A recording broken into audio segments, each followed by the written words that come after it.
Retrato do Brasil apresenta Mensalão, um julgamento medieval. A imprensa comercial de hoje tem como um de seus pais fundadores o magnata americano William Randolph Hearst, o homem que inspirou Orson Welles a escrever O Cidadão Kane. Hearst dizia que se você quer ganhar dinheiro, não escreva sobre coisas complicadas. O povo gosta de coisas simples e escandalosas. A revista Retrato do Brasil é diferente. Fundada com contribuições de centenas de pessoas, tem uma missão social definida por um programa: contribuir para a elevação do nível de consciência política e cultural de seus leitores. E assim, todo ano seleciona um conjunto de assuntos relevantes para estudar, esclarecer e divulgar, e assim realizar os objetivos propostos em seu programa. O tema mensalão é um desses assuntos. E em fevereiro de 2012, depois de alguns meses de estudo, a revista publicou seu primeiro grande artigo sobre o tema. Dessa edição inicial até agora, em meados de agosto de 2013, Retrato do Brasil fez mais 8 grandes reportagens sobre o mensalão. E qual a conclusão da revista após esses trabalhos? A revista concluiu que no julgamento da ação penal 470, o chamado mensalão, se praticou uma justiça que lembra os tempos medievais. Capítulo 1, no qual se explica a diferença entre a justiça medieval e a justiça moderna. O que era essa justiça? Basicamente, antes dos tempos modernos, antes do iluminismo, não se partia do crime, mas do suspeito de ser o criminoso. Como bem resumiu o cientista Carl Sagan. Pegava-se a bruxa, ela era torturada, se confessasse, o crime estava esclarecido, se não confessasse, pior para ela. Ter resistido à tortura era a prova evidente de que ela tinha um pacto com o demônio. Um nome simboliza o surgimento da justiça moderna. Cesare Beccaria, jurista, filósofo e escritor italiano que viveu no final do século XVIII. Beccaria dizia: é preciso primeiro provar a materialidade do crime. Aquilo de que a pessoa é acusada tem de existir concretamente. Não basta que a bruxa confesse que gostaria de ter matado o Papa, ou mesmo que matou o Papa. Se o Papa está vivo, não há crime. O crime tem de ser concreto, material. Capítulo 2, que mostra nas próprias palavras do ministro Barbosa e do procurador Gurgel que o desvio de dinheiro público é o pilar do mensalão. Esse roubo provaria a materialidade do crime. Na brevíssima síntese com a qual encaminhou para julgamento o processo do mensalão, o ministro Joaquim Barbosa caracterizou assim o crime. Primeiro, formou-se uma refinada e complexa quadrilha para cometer vários crimes. Faço uma brevíssima síntese dos fatos submetidos a processamento nesta ação penal. O Procurador-Geral da República narrou na denúncia uma sofisticada organização criminosa dividida em setores de atuação que se estruturou profissionalmente para a prática de crimes como peculato, lavagem de dinheiro, corrupção ativa, gestão fraudulenta, além das mais diversas formas de fraude. Essa quadrilha teria desviado grandes somas de 2 órgãos públicos, o Banco do Brasil e a Câmara dos Deputados. Do Banco do Brasil teriam sido desviados cerca de 74 milhões de reais através da empresa de publicidade DNA, usando verbas repassadas à agência para serviços de publicidade que não teriam sido realizados.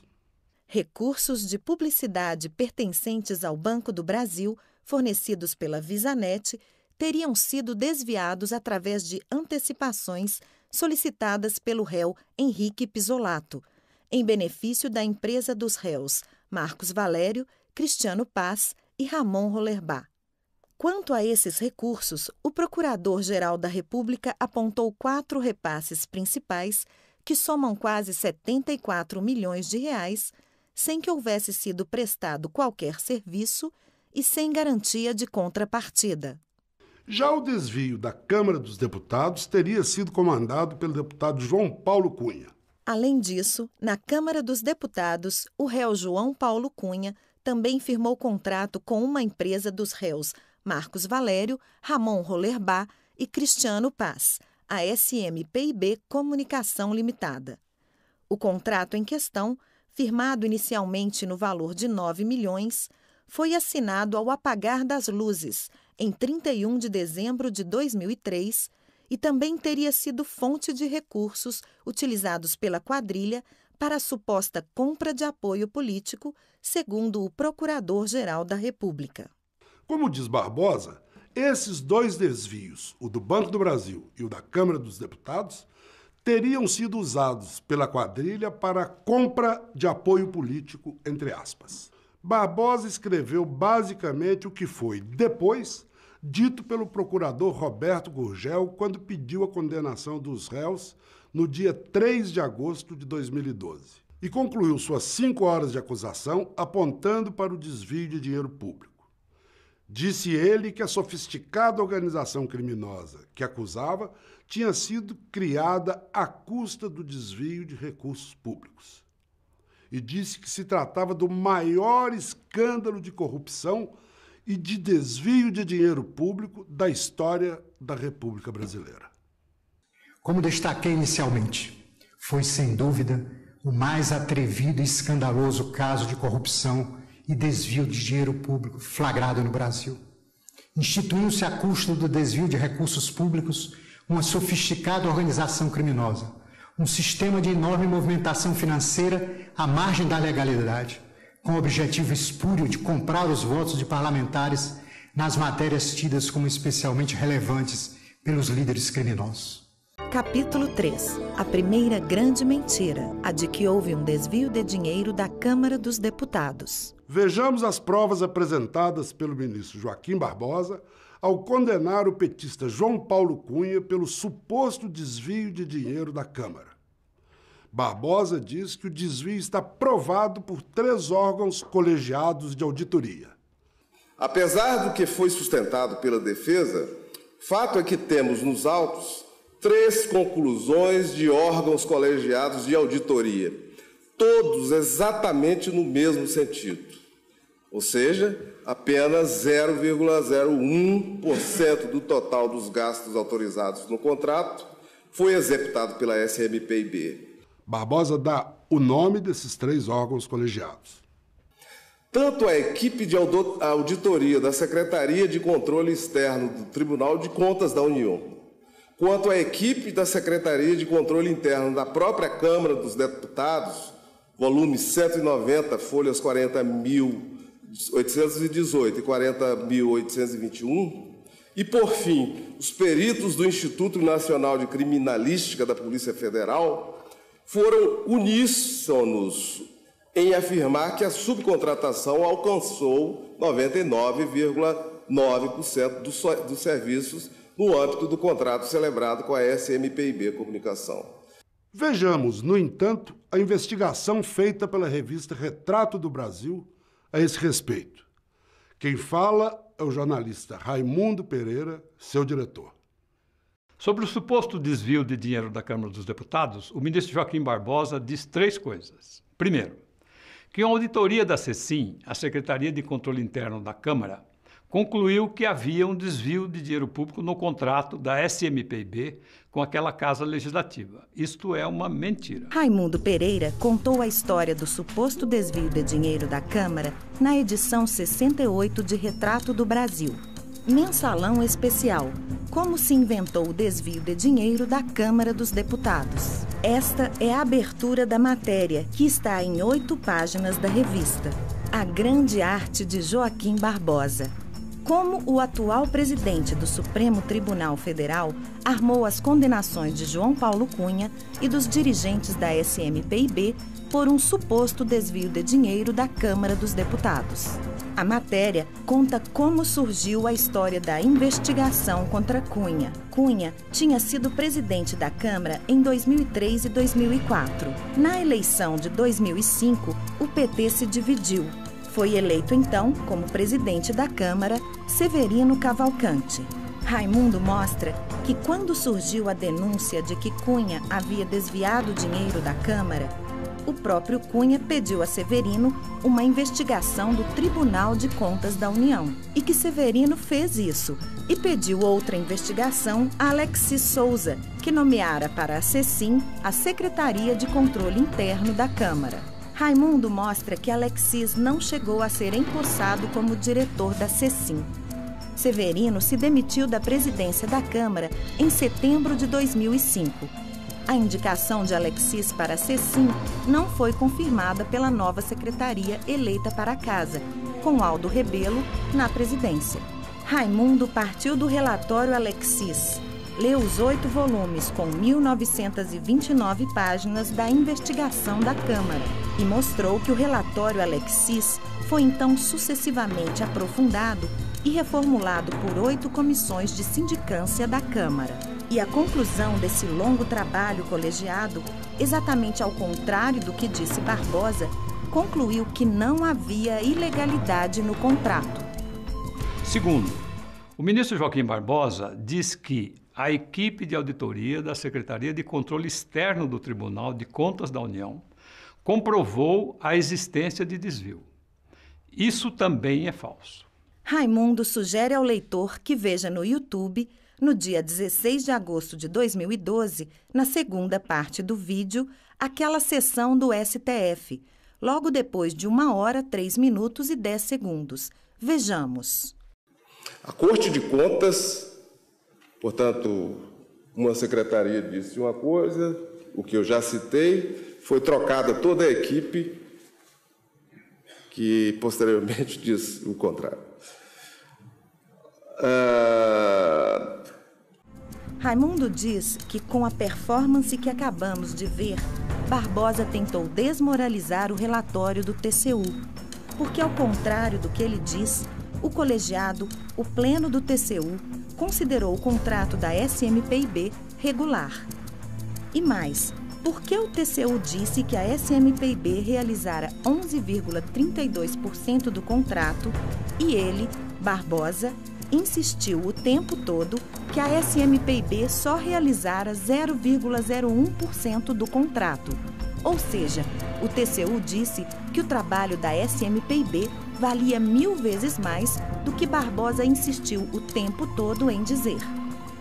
Por último, o ministro Barbosa diz que os peritos do Instituto Nacional de Criminalística da Polícia Federal também foram unânimes em apontar o desvio. Esta é a mentira mais escandalosa de todas. Eu pergunto, por que não foi aceito o relatório do delegado Luiz Flávio Zampronha? Mensalão. Por que puniram o delegado Zampronha, principal investigador do escândalo? A história do delegado Luiz Flávio Zampronha é contada pela repórter Lia Imanishi, numa reportagem de 6 páginas de Retrato do Brasil, número 73, de agosto deste ano. Lia conversou por cerca de 8 horas com Zampronha. Não pode publicar nada dele, entre aspas, porque ele está proibido de dar declarações sobre o mensalão. Diz Retrato do Brasil que Zampronha foi punido por dar entrevistas nas quais declarou que as acusações de formação de quadrilha contra os mensaleiros era motivo de piada na Polícia Federal. Zampronha é o principal investigador do mensalão. Ele está nessa investigação desde o começo. Na foto, ele entrega no dia 17 de junho de 2005 à CPMI dos Correios o relatório da primeira investigação sobre o escândalo. Souza, Gurgel e Barbosa aferraram-se então à tese de 2006, ou seja, a denúncia que apontou o desvio de dinheiro público supostamente feito por Pisolato e desprezaram em grande parte os laudos periciais pedidos por Zampronha. Souza não deixou Zampronha terminar seu relatório para fazer sua denúncia do mensalão. O ministro Joaquim Barbosa e o procurador Roberto Gurgel pediram sua punição, e nem Barbosa nem Gurgel aceitaram as conclusões da investigação que ele fez de 2007 a 2011, a pedido da própria Procuradoria-Geral da República. E por que Zampronha foi punido? por ter dito que o dinheiro distribuído pelo PT vinha de empréstimos verdadeiros e, com isso, negou o desvio de recursos públicos. Capítulo 4, que mostra como a tese do desvio de dinheiro público esconde o crime de Caixa 2 que o PT cometeu para tentar transformar o partido no mais corrupto da história da República. Mas por que, então, se inventou a tese do desvio do dinheiro público? Voltemos ao que escreveu o ministro Barbosa ao encaminhar o julgamento da AP 470. Ele disse que esses recursos públicos teriam sido esquentados, entre aspas, para ter a aparência de meros empréstimos bancários, obtidos pelo PT e pelas agências de propaganda. O ministro Barbosa diz o mesmo que disse o procurador Gurgel. Este afirma que o dinheiro público foi transformado em empréstimos fictícios. As provas que instruem os autos comprovaram que os acusados, por meio de empréstimos simulados, disponibilizaram ao esquema ilícito protagonizado por José Dirceu, Marcos Valério e seus grupos um valor de 32 milhões de reais. Perícia realizada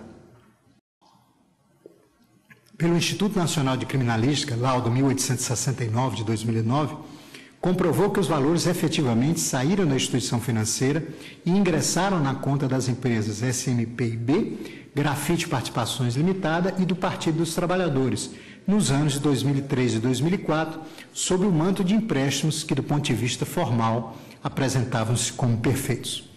No entanto, os empréstimos não representaram operações bancárias típicas, tratando-se, na realidade, de contratos fictícios, firmados unicamente para justificar, do ponto de vista formal, o financiamento do esquema ilícito pelo Banco Rural. No fundo, Barbosa e Gurgel adotaram a tese do desvio de dinheiro público para negar uma outra tese, a de que uma distribuição clandestina de recursos de cerca de 55 milhões de reais se baseava em empréstimos feitos em bancos mineiros, 2 bancos, o Rural e o BMG, feitos pelo PT ou através de agências de publicidade mineiras. O que se vê é a lista oficial dessa distribuição obtida pela Federal e transcrita no relatório final da Comissão Parlamentar Mista de Inquérito dos Correios, a principal das 3 comissões de inquérito do Congresso Nacional que investigou o chamado Mensalão. Esse esquema foi esclarecido e confessado em depoimentos dados em dezenas de inquéritos da Polícia Federal e nas 3 comissões parlamentares de inquérito do Congresso Nacional por cerca de 100 de pessoas ao longo de quase todo o segundo semestre de 2005. O PT tomara do Banco Rural e do BMG, indiretamente, através das empresas ligadas a Marcos Valério, 2 empréstimos que foram distribuídos pelo chamado Valérioduto e que somavam aproximadamente os 55 milhões de reais distribuídos. Como se pode ver, os empréstimos tomados pelo PT a partir das agências correspondem ao dinheiro distribuído pelo esquema Delúbio Soares, Marcos Valério. Reorganizada por partido, se vê que a maior parte do dinheiro, 29,7 milhões de reais, foi para o próprio PT, sendo metade desse dinheiro para Duda Mendonça, o marqueteiro da campanha para presidente da República de Luiz Inácio Lula da Silva em 2002. Obviamente não era dinheiro para comprar deputados.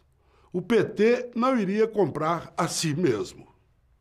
Se vê ainda que quase 1/4 do total foi para o PL, partido do então vice-presidente José de Alencar, que formou a chapa com Lula em 2002. Esse esquema, confessado, repita-se, se constituía em clara violação das leis eleitorais e era passível de várias penalidades. Mas por que esse crime foi negado? E por que foi criado um outro crime em seu lugar?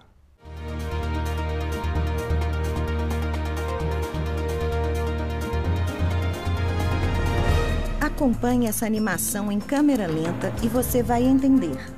Primeiro, vamos repetir o que já mostrou o Fernando Moraes, reorganizando a lista de distribuição de dinheiro do Valérioduto por partidos.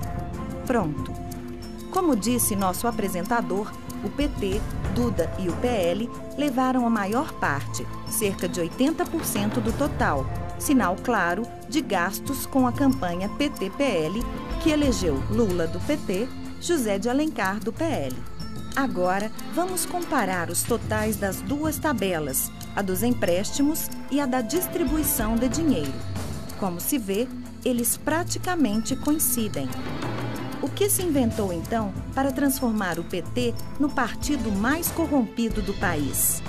Se disse que ele teria praticamente assaltado o Banco do Brasil e roubado de seu cofre, sem que ninguém percebesse, 73,8 milhões de reais.